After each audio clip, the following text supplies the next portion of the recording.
So many people see a dividing chasm between faith and government, between government and religion.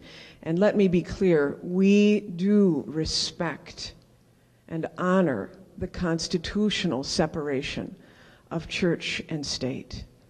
We think it is, I think it is, you all I'm sure agree, that it is important to maintain that respect for diversity and freedom of religion.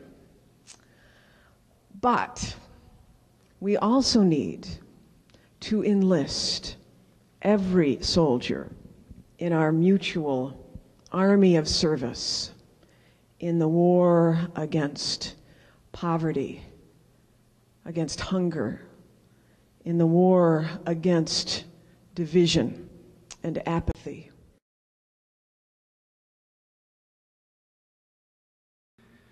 I recognize that we need to deepen our awareness and our connection to how do we access financial resources to make progress in community, whether it be national, state, local, public, or private.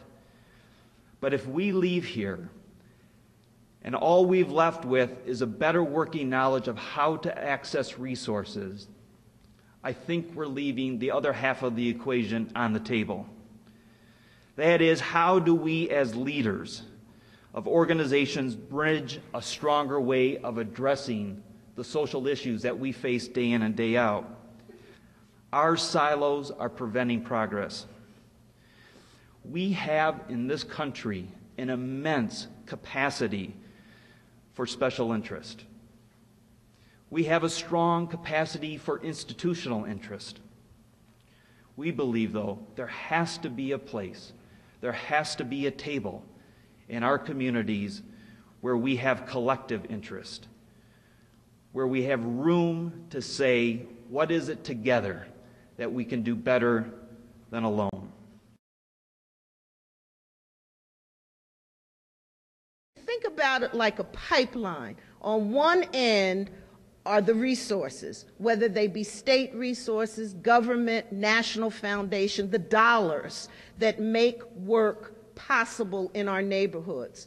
And on the other end are the people who are doing the work. You in the faith-based communities, you in community-based organizations, working with people in our neighborhoods. And there's a pipeline between the people who have the resources and the people who are doing the work. And unfortunately, in that pipeline, there gets to be a lot of stuff. That's right, isn't that right? That prevents the easy, regular flow of the resources from the people who have them to the people who need them. If we want to solve the problems that bring us to this room, we must talk differently about how we work together. We must put aside the values, the differences, the things that separate us, and look for the common good, the common ground. In collaboration, it is looking for, finding, and marshaling the resources around the common ground that gets us further than anything else.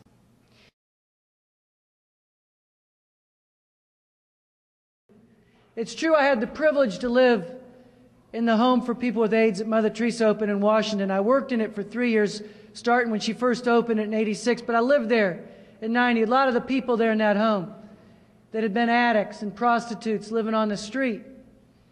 Mother Teresa was asked one time what the worst disease was she'd ever seen. Was it leprosy or was it AIDS? And she said, no, it was loneliness. We see that crippling disease in our country. People who feel unloved and unwelcomed and unwanted. And the truth is, government can't love. Government is not capable of forming relationship with our poor. And I know that from my experience in the AIDS home, if all I did was wake up the guys in the morning and feed them and bathe them and accompany them during the day and then put them to bed at night, but if that's all I did, that's important work. But the greater work was to affirm their God-given human dignity and to recognize that they were a gift to society. They weren't a burden. They were our brother. And that's what the great thing about faith-based and grassroots groups, the gift that you have, community organizations that can really love until it hurts, that can develop relationship with the poor and make them want to choose well for themselves. Writing the grant is, ooh, that's easy compared to administering it. And then there's the final report.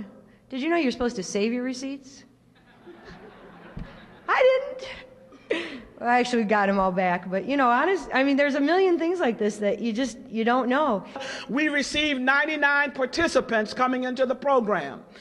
I was told, Reverend, don't worry about anything, but don't be disappointed, because based upon the recidivism rate, approximately 75% of your individuals will go back into the facility, and that's just it.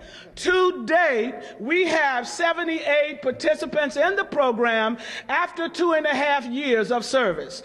Faith-based works.